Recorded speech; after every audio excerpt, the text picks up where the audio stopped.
وقال الحكيم في كتابه الكريم بسم الله الرحمن الرحيم والذين إذا فعلوا فاحشة أو ظلموا أنفسهم ذكروا الله فاستغفروا لذنوبهم ومن يغفر الذنوب إلا الله ولم يصروا على ما فعلوا وهم يعلمون. Bu günləri Rəcəb ayının ikisi Hicri qəməri ilin isə 1435-ci il idi. Rəcəb ayı bir dənə bir aydır ki, Allah Təbarək və Təala buyurur ki, bu mənim ayımdır. Şaban Peyğəmbərin ayıdır, Ramazan isə ümmətin ayıdır. Savab baxımından biz nə qədər Ramazan ayının haqqında danışırıqsa, heç bir bu ayların fərqi yoxdur. 3 dənə ay savab baxımından gözəldir. Və bu ayın da ən gözəllikləri budur ki, gözəl olar ki, inşallah bu aylarda heç olmasa bir gün oruç tutub, özünü Rəcəb ayının sahiblərinin siyahısına sala biləsən. Və biz inşallah ki, bu günlər ki, ikisidir, dünənlərdən maşallah olsun ki, oruç tutanlarımızın sayı həqiqi mənada çox idi.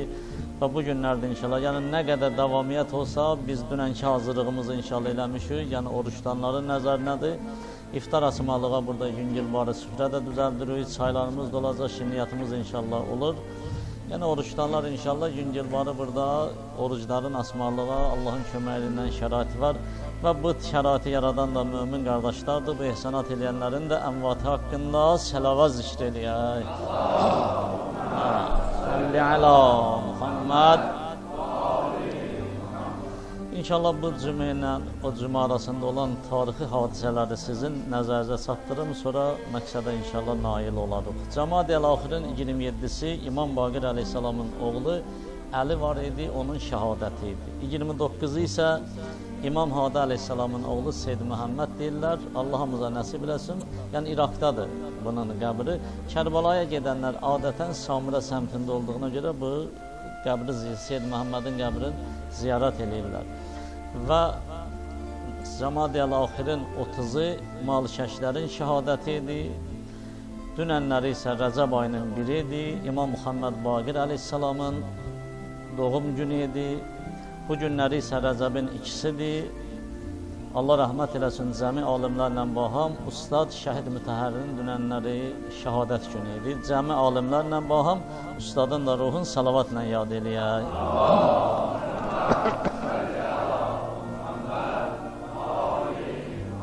Və inşallah bu ayın 13-ü, istəyir may ayını, istəyir Rəcəb ayının 13-ü İmam Əli əleyhissalamın Mövlud günüdür. Əgər qismət olsa, Allah tövfiq versə, biz onu ayın 11-nə salmışıq, çünki bazar günü olduğuna görə ki, istəyirik ki, hamı inşallah iştirak eləsin. Əgər Allah nəsib eləsin, inşallah geniş şəkildə Allahın köməyi ilə həmin Mövlud da keçirdəcəyik. Keçən cümə biz günah haqqında danışdıq və günahın fərqlərini böldük ki, günah 3 fərqlidir. Biri təbii, ictimai günahlar idi, biri ictimai, məzhəbi günahlar idi, biri də təbii, ictimai və İslamla müxalif olan günahlar idi. O günahlarla bu günahlar, İslamı günahlarının fərqi bu oldu ki, yadınızda varsa dedi ki, İslamı günahlarının həm dünya, həm axirət əzabı var. İndi əgər günah varsa, bunun deməli bir müalicəsi də olmalı. Yəni bir xəstəlik varsa, bunun bir müalicəsi də olmalıdır. İnşallah istəyirəm həmin söhbətimizin davamını eləyək ki, görək yaxşı biz günahkar oluruq, günaha batırıq, nə ilə belə deyək, özümüzü müalicə eləyə bilərik. Alimlərdə fərq yoxdur, istəyir axirət alimləri olsun, istəyir dünya alimləri olsun, hamıları deyirlər ki, günah bir dənə bir xəstəlikdir. Bunun müalicəsi lazımdır. Avropada oxuyan bir dənə bir cavan həkim müsəlman olur. Qayıdandan sonra fəxr edir ki, mən deyir bir soğat gətirmişəm. Soğatın nədir? Deyir ki, Avropa alimləri sübut edirlər ki, günah bir dənə bir xəstəlikdir. Avropa alimləri deyir, bu günləri sübut edirlər ki, günah bir dənə xəstəlikdir. Bəli, biz də bilirik xəstəlikdir və o xəstəliyi kəşf eləməklik çətin bir dənə məsələdir. Amma təəssüfü bilirsiniz nədir? Bu sözü ki, müsəlman deyir, bunun bu birisi tərəfdən xəbəri yoxdur. Əli əleyhissalam 14 əsr bundan qabaq Nəhcül Bəlağasında bir dənə kəlmə işlədir. Onda bu qədər elm inkişaf eləməmişdi. Aparatura yox idi, laboratoriya yox idi, nə bilim texnika yox idi. Əli əleyhissalam cəmaata dedi ki, fikir verin bu insana. Ətlə danışır, piylə görür, sümü ilə eşidir. Bu günləri alimlər izah edirlər ki, deyir qulağında nə platin deyirlər, sümü deyirlər, nə var insan onunla eşidir. Bunu Əli əleyhissalam 1400 il bundan qabaq demişdi. Təəssüfanəsi budur ki, müsəlman bu sözü deyir. Yəni, ay müsəlman, ay həkim, ay doktor, sənin bu birisi tərəfdən xəbərin yox. Bəli, həqiqətdə xəstəlikdir, günah bir dənə xəstəlikdir. Əgər günah xəstəlikdirsə, deməli bunun bir əlacı da olmalıdır. İndi qayda Qurana görə 14 əsr, yəni 1400 il bundan qabaq Quranımız bu haqda bizlərə nəsə çatdırıb ya çatdırmayıb. Elə bəlkə Avropa alimləri düz deyirlər. Valla mən belə görürəm ki, biz bu günlər ki, haqq ola dayanmışıq, nahaqlar irəliləyir. Elə sabahları Avropa alimləri bu müalicə bir dənə dərman da yazacaq, deyəcək ki, elə bu kişilər düz deyilmiş. Yəni 1400 il bizim dediklərimiz hədər çıxır. Amma 1400 ildir Quran bizə nə deyir? Quran deyir ki, Bəqərə surəsinin 8-ci ayəsində Allah təbarək və təala buyurur ki, münafiqlər haqqında Bismillahirrahmanirrahim fi qulubihim marazun fazadahumullahu maraza. Deyir, münafiqlərin qəlbləri xəstədir, o xəstəliklər günü-gündən də artacaq. Nə qədər həkimin yanına gedib resepti alıb müalicə olunmayıb, həmin xəstəlik artacaq. Ehzab surəsinin 32-ci ayəsində Allah təbarək və təala buyurur, deyir ki, xüsusən Quran bizə bab münafiqin haqqında, deyir, iffət haqqında, namus haqqında, xanımlarımızın haqqında. Quran bilirsiniz nə buyurur bizə? Ehzab surəsinin 32-ci ayəsində buyurur, ya nisa'ən nəbi ləstunnə kəəhədən min nisa intəqaytunnə fəla təxzə'nə bil qavlu fəyyətəmə'əlləzi fi qalbihi marazun və qulna qavlan ma'rufa. Bu ayə sırf Peyğəmbərin xanımlarına şamildir, amma sonradan isə bütün xanımlara şamildir. Quran iffət haqqında bilirsiniz xanımlara nə deyir? Deyir ki, xanımlar, xüsusən Peyğəmbərin xanımlarına deyir, siz başqa qadınlar kimi dörürsünüz, sabah dəviyə minib müharibəyə zada gedməyəsiniz, evdən çıxmayın çölə. Hələ nəinki dəviyə minməyin, müharibəyə getməyin, nəinki evdən çıxmayın, deyir kişilərlə danışanda biraz ehtizarla danışmayın, təhrik gətirən danışıqla danışmayın. Quran bizə bunu deyir və qulna qavlan ma'rufa, gözəl bir danışıq danışın. Başqa belə deyir danışıqları Quranımız bizə icazə vermir. Başqa bir ayədə Allah təbarək və təala yəni Hesab surəsinin 13-cü ayəsində yenə də buyurur. Burada münafiqlər haqqında buyurur. Yəni bu xəstəliyin haqqında mən dedim, inşallah bunun müalicəsini də deyəcək. Bismillahirrahmanirrahim. Və iz yəqulul münafiquna vəllezina fi qulubihim marazun ma va'adanallah və rasulullah illa ğurura. Allah təbarək və təala bizlərə deyir ki, münafiqlərin qəlbində bir xəstəlik var. O xəstəlik bunlara imkan vermir, haqqı desinlər. Hətta deyirlər ki, Quran, Allah bizə heç bir şey, puç vədələrdən başqa bir şey vermir. İlla ğurura, yəni puç vədədən başqa bizə hesab vermir. İndi burada belə deyək, sual çıxır ortalığa ki, biz bildik xəstəlik var, bəs bunun müalicəsi nə olmalıdır? Əli əleyhissalam özünün o Nəhcül Bəlağəsində gözəl bir kəlmə ilə bizlərə bunun dərmanını da deyir. Deyir ki, əz-zunubu daun və dəva'u əl-istiğfar və şifa ən-la təud. Əli əleyhissalam buyurur, deyir ki, günah bir dənə dərddir, bir dənə bir xəstəlikdir. Bu dərdin, xəstəliyin bir dərmanı olmalıdır. Əli əleyhissalam buyurur ki, əd-dəva'u əl-istiğfar. Bağışlanmaqlıq isə onun dərmanıdır. Axı biz dəfələrlə demişik də, adam var gedir həkimin yanına, həkim buna müalicə edir, amma bunun xeyri olmur. Səbəbi də budur ki, bu həkim deyəni əmələ gətirmir. İndi bunun şəfası da olmalıdır. Şəfa nə vaxtdır? Əməldədir şəfa. Həkimi tapmaq hasaddır. Həkimin yanına getmək hasaddır. Resepti yazdırmaq hasaddır. Almaq da olar. Əsas məsələ müalicədir. Yəni, onun əmələ gətirməlidir. Allah Aleyhisselam buyurdu ki, və şifau ən la təud. Günahın şəfası odur ki, axı bağışlandın, gərək bir daha nə varmayasan, o tərəfə qayıtmayasan. Yəni, həmin günaha bir dəfə qayıtmamaqlıq, həmin o günahın şəfasıdır. Allah Aleyhisselam bu hədisdə bizdə dərdi də dedi, dərmanı da dedi, belə də şifasını da dedi. İndi yaxşı, şifanı kim verməlidir? Görək, şifanı kim verməlidir? Yəni, Allahdan başqa kimsə insana şəfa verə bilər. Quran buyurur, Quran'da Allah Təbarək və Teala bizlərə buyurur ki, deyir ki, Al-İmran surəsinin 135-ci ayəsi, Bismillahirrahmanirrahim.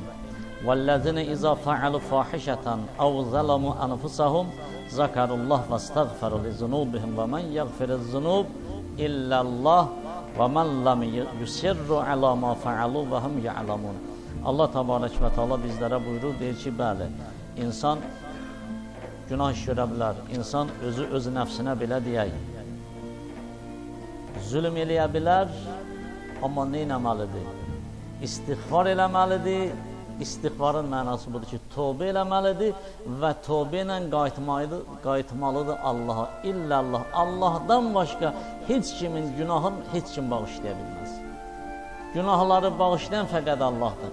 Allahın da günahları bağışlamaqlıqdan ötürü gərək bizim onu dərk eləyə bilər ki, həqiqətən də bağışlayan Allahdır, yoxsa başqasıdır. Bax, bir balaca öz vicdanımıza qayıdaq, özümüzə sual verək. Bu qədər çalışırıq.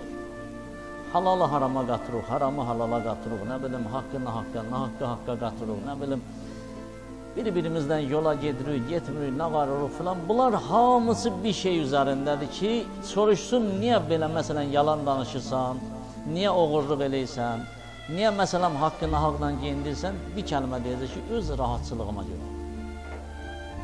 Yəni, insan o pis işlərdə özünün rahatçılığından tapmaq istəyir. Elə bilir ki, mənim rahatçılığım buradadır. Amma insanın rahatçılığı orada yox, tamam bir dənə başqa bir yerdədir ki, Allah Təbarək və Teala Rə'd surəsinin 28-ci ayəsində bizlərə buyurur, deyir, Əl-ləzinə amanə və tətməinnə qulubuhum bi zikrillah. Deyir, ey iman gətirən şəxslər, yəqininiz olsun, rahatçılığınız, qəlbinizin rahatçılığı, yaxdan qəlbin xəstəliyindən danışırdı.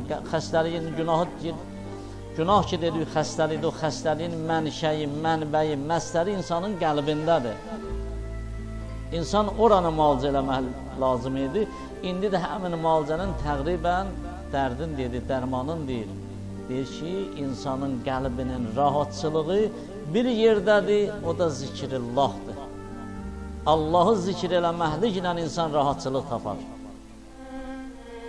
Və dalısıca buyurur ki, Əla bi zikrillah tətməinnəl qulub. Elə bil, burada məsələ deyəndə bir mənə bir sual kimi verir Allah. Deyir, bilmirsiniz, insanın qəlbinin rahatçılığı ancaq Allahı zikr eləməklədir. Yox, dedim, insandır, qəlbin rahatçılığı, məsələn, başqa işlərdə tapır, amma onlar hamısı müvəqqəti olur. Etibaridir, mütləqdir. Bir dənə mütləq rahatçılıq var, o da Allahdadır. Qalan işlər hamısı etibardır. 5 gün, 10 gün, 1 ay, nə bilim, 5 dəqiqə, 10 dəqiqə, bununla da o əldən gedir. Məcbur olursan, həmin rahatçılığı təzədən axtarmaqdan ötürü başqa bir səmtə yönəlirsən. Ona görə də Allah Təbarək və Teala bir ayədə bizə 2 dəfə deyir. 2 dəfə deyir ki, insanın qəlbinin belə deyir, rahatçılığı ancaq bir dənə şeydədir, o da insanın Allahı zikr eləməklikdir. Zikrullahdan məqsəd, elə hökmən təkdir, Subhanallah deyir, bir dənə təsbih alım əlimə ilə yolla gedə-gedə Subhanallah, Subhanallah, Subhanallah deyim, yox. Zikirdən məna yaddaşdır. Allahı yada salmaqlıqdır. Hər yerdə olursansa ol, hər nə vəzifin olursa olsun, hər nə olursansa ol, insan gedək Allah yadından çıxartmır. Bəli, əgər insan Allah yadından çıxartmasa, İnşallah ki Allahın rəhmətindən uzaq olmaz. Bəzən namaz qılmayanlar var, sual verirsən, ay filan kəsin, niyə namaz qılmırsan? Deyir, o qədər günahlarım var, inanmıram Allah mənim günahlarımı bağışlayar. Bundan böyük günah olan bir söz yoxdur ki, sən onu dedin. Quran bizə nədir? Quranın Allah Təbarək və Təala Zəmr surəsinin 53-cü ayəsində deyir ki, Qul Bismillahirrahmanirrahim. Qul ya ibadiyəllezine əsrafu alə anfusihim la təqnətu min rəhmətillah innəllah yəğfiriz zunubə cəmi'a.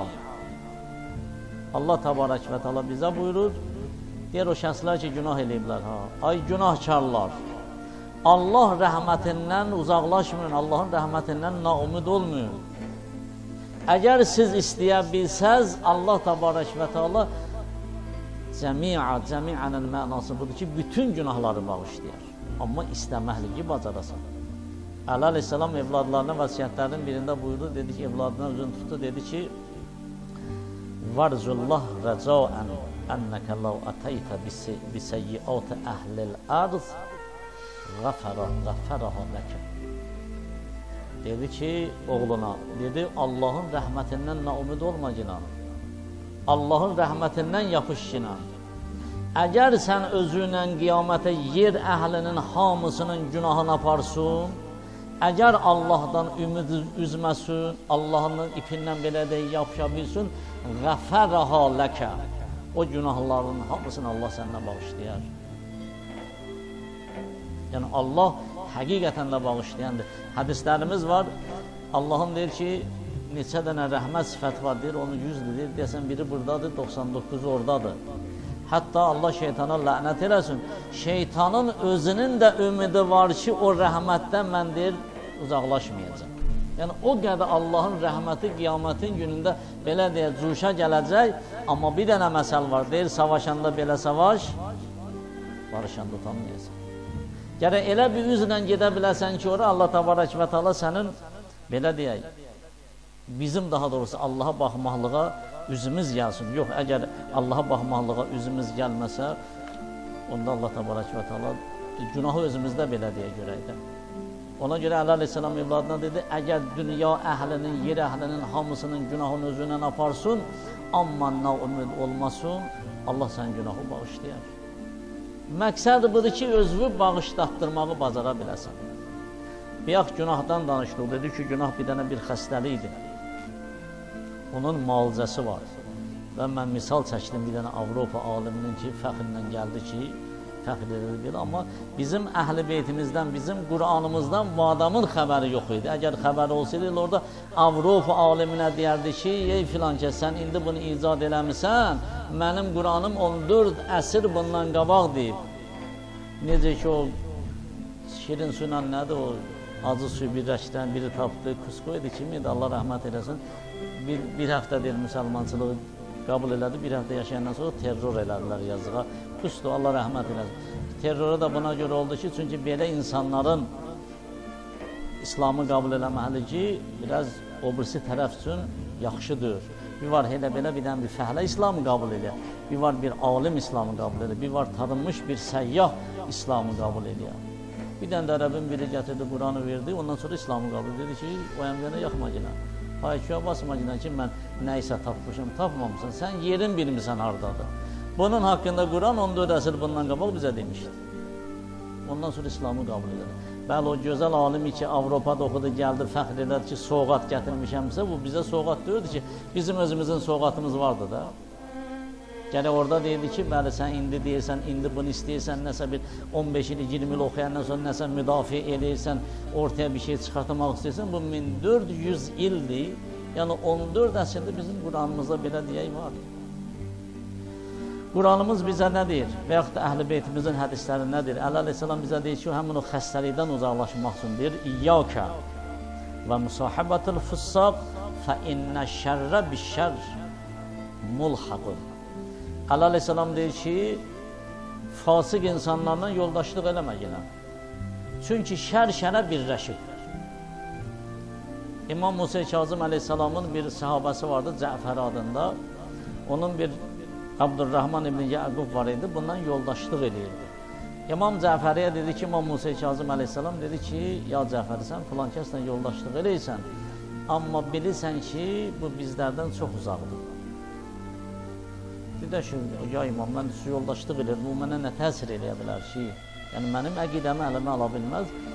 Qissə uzundur, Musa Peyğəmbərin o qissəsini gətirir, çıxardı İmam Musa Kazım əleyhissalam. Ancaq mən istəyirəm ki, vaxtda qənaət ilə bir kəlmə ilə bu söhbəti yığışdıraq. İmam Musa Kazım əleyhissalam Cəfəriyə dedi ki, dedi, bəla gələndə baxmaz, haqsan, nahaqsan. Allah ki, bəlanı göndərdi, dedi, qurunun oduna yaş dayanır. Mənim sənin haqqında qorxduğum budur ki, Allah buna bəlanı göndərəndə, sən də bunun yanında olasan, elə 201-də gedəsiniz.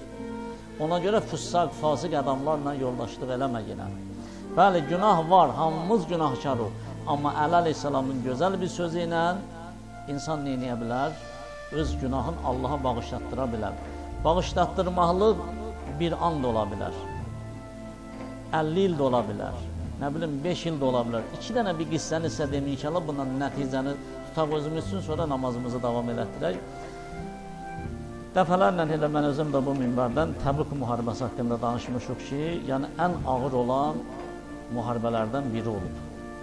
Rum imperatoru Mədinəyə hücum edirdi, Peyğəmbərimiz xay saldı, Mədinə müsəlmanları, qeyri-Mədinə müsəlmanları yığışdılar, Təbük müharibəsinə gedirlər.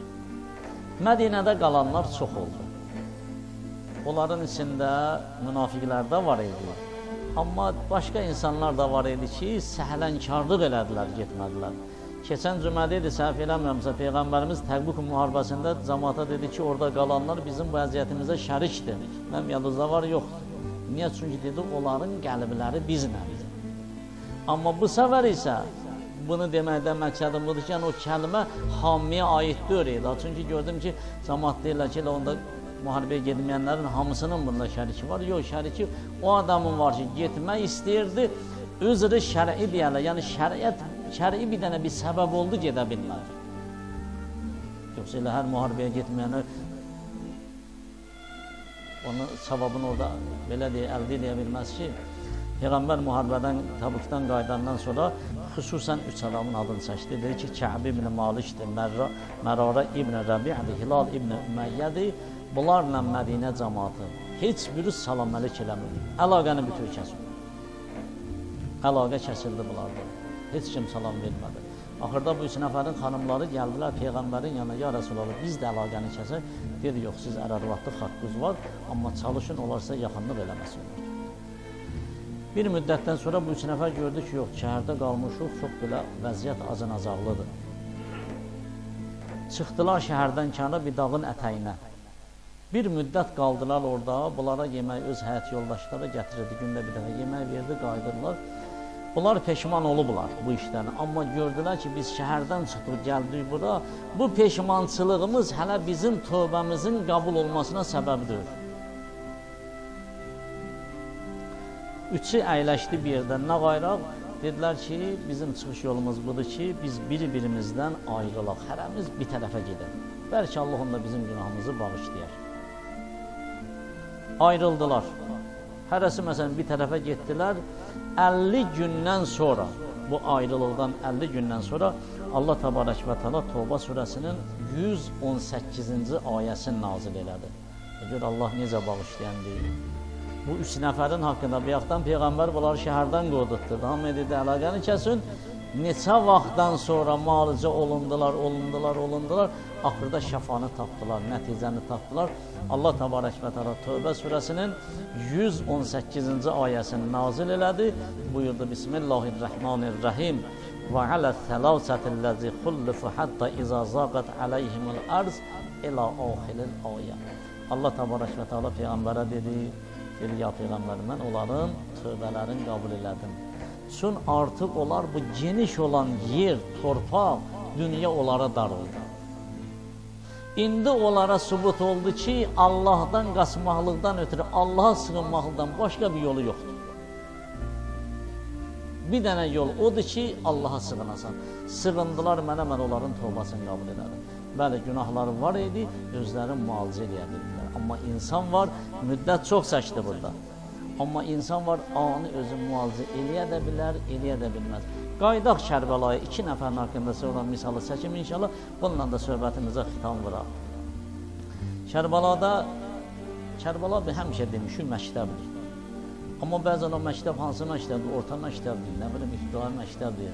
Orada nə dərslər keçilir? Elə məktəb kimi demişik. Amma hansı dərslər keçilir, hansı dərsdə oturmaqlı daha yaxşıdır, o haqda fikirləşənimiz olmuyor. Kərbəla nə qədər elm varsa, nə qədər dərsliklər varsa, hamısının məktəbi oradadır. İstəyir əxlaq, istəyir tövbə, istəyir ibadət, istəyir səbir. Hər nədən istəsin, bütün məktəblər orada cəmləşib bir məktəb olub, o da Kərbəla məktəbidir. Orada 2 nəfərin tövbəsi haqqında sizə danışacağım. Fürsət verildi tövbəyə, birinin xoş halına, birinin Allah bizdən uzaq eləsin, vay halına. Biri Ömər Səd idi, Allah lənət eləsin. Hamımız bilirsiniz, Ubeydullah İbn Ziyad Kufənin valisi idi, çağırdı Ömər Sədi. Dedi, səni göndərəcəm Rey şəhərinə, Tehranda bir Rey deyilən bir yer var, Rey şəhər deyilir, çox gözəl bir yerdir. Hətta hədislərdə var, Mirzə-i Qumi olub, deyir, mən 2 yerdə dəfn eləsələr, bilərəm ki, cənnətə gedəcəm. Onun biri Kərbəladır, biri Reydir. Çün mənim boynumda haqqınnas yoxdur. Haqqullah var, bu 2 yerə görə Allah mənim günahlarımı bağışlayar. Ubeydullah İbn Ziyad, Allah lənət eləsin, Ömər Sədi çağırdı, dedi, bu sənin qesatlanmış sənətli, hazır kağızın, fərmanın, Reyə gedəcəksən, icra hakimiyyət olacaqsan, başçısı olacaqsan. Amma bir dənə şərt var. Dedi, o şərt nədir? Dedi, şərt budur ki, Peyğəmbər balasının başını kəsməlisin. Ömər Səd, Allah lənət etsin, qaldı bu ikisinin arasında. Və imtihan budur. Özünü müalicə elətdirməkliyin yolu budur. Əgər qəlbdə zikrillah olsaydı, onun Allahı yadına düşsəydi, deməli Reyi atardı, Hüseyni tutardı. Dedi ki, mənə möhlət ver. Dedi, nə qədər möhlət istəyirsən? Dedi, sabaha qədər. Bütün tarix kitabları yazırlar ki, Ömər Səd sübh namazına qədər yatmadı. Qaldı ikisinin arasında avara. Nə dünyanı ata bilmədi üçün rahatçılığı gedəcəkdi. Bir yaxşı söhbət danışdı, o rahatçılıq. Peyğəmbər balasının başını kəsir. Amma özünün rahatçılığı olsun. Bir yandan başlıqdır ki, bu başı kəsirən bu Peyğəmbər balasının başıdır. Bunun cavabını heç cür verə bilmərəm. Səhərə qədər gedgəl elədi. Kinoda da var, sən də baxmış olarsınız. Gedgəl elədi səhərə qədər, axırı özünün nəfsi, şəhvəti əqlinə qələbə çaldır. Dedi ki, Hüseyin, bunu sən də öldürməsin, Həsən Qulu, Ömər Qulu öldürəcək. Bununla bir dənə özünə təsəlli tapdı. Şimdi mən də öldürməsəm, Ömər Qulunun birisi öldürəcək də. Elə qoy mən öldürüm, Rey mülküdə olsun mən. Öldürdü və belə deyil, ömürlük olaraq cəhənnəmə vasıl oldu. Və o mülki ki vardı, buna verilmişdi. Hardan ola bilərdi? Peyğəmbər balasının başını kəsir. Ömür boyu orada qismət olsaydı belə rahat yaşaya bilməzdi. Nə qədər milyonçular tanıyırsınız, qoyun əti yeyə bilmir, dan əti yeyə bilmir, ağ çörək yeyə bilmir, qara çörək yeyə bilmir, milyonu var. Yığıb haramdan olduğuna görə qismət olmaz. Ömər Səd də belə kişilərdən idi. Qismət olmadı, olsaydı da yeyə bilməyəcəkdi. İkinci birinin haqqında danışım, inşallah bununla da sözümüzə xitam verək. Allah rəhmət eləsin, həmin o Kərbəla səhnəsində olan Hürrə, özü də bilirsiniz də, birinci İmam Hüseyin əleyhissalamın tarix belə yazır, deyirlər ki, birinci İmam Hüseyin əleyhissalamın qabağını kəsən Kərbəlada Hürr oldu. O da riyasət idi. O da riyasət idi. O da istəyirdi mənim rahatçılığım olsun. O da istəyirdi qılıncım həmişə əlimdə olsun. Qılıncımın sağı da kəssin, solu da kəssin. Hara qədər? O yerə qədər ki, gördü ki, yox, bu qılıncın hər iki tərəfindən qan damır. Mən kimi Fatimə balasını başını kəsəcəm. Tarix vardı, hamınız eşitibsiniz, inşallah bilirsiniz. Deyir, Hürr ibn Yazid, Allah rəhmət eləsin, yavaş-yavaş bir neçə nəfəri ilə nökəri idi, oğlu idi, yavaş-yavaş İmam Hüseyin əleyhissalamın leşkərinə tərəf gedir. Muhacir ibn Qeys var idi. Muhacir ibn Qeys də Şümrün, Yezidin, Ömər Sədin adamlarından idi. Üzün tutdu Hürrə, dedi Hürrə, sən ki bu vaxtı gedirsən, indi hələ müharibənin vaxtıdır. Sənin bu gedişin nəsə mənim xoşuma gəlmir. Qorxub qaçırsan, Hürrə deyir ha, Muhacir ibn Qeys. Qorxub qaçırsan, dedi Muhacir, vallahi nə qorxuram, nə hüşürəm. Haqqı indi tapmışam. İndi həqiqəti görmüşəm. İndi hələ tövbə eləyirəm, qayıdıram həqqə tərəf görək, haqq mənim tövbəmi qəbul eləyəcək, eləməyəcək. Dedi, hara gəlsən? Dedi, gedirəm Hüseynə tərəf, o Zəhra balasıdır, onun mən başını kəsəm mənəmdir.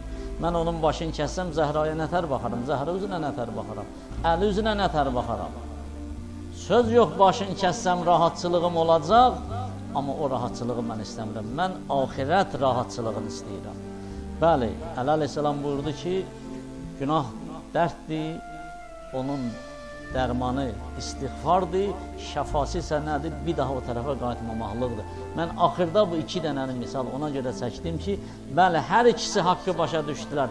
Biri qayıtdığına görə cəhənnəmli yoldur, biri qayıtmadığına görə cənnətli yoldur. Allah yanı verək Allahlığına xatir. Allah təbarək və təala bizləri də o günah tərəfə qayıtmayanlardan qərar versin inşallah. Esselamu aleykum və rəhmətullah və bərəkatuhu.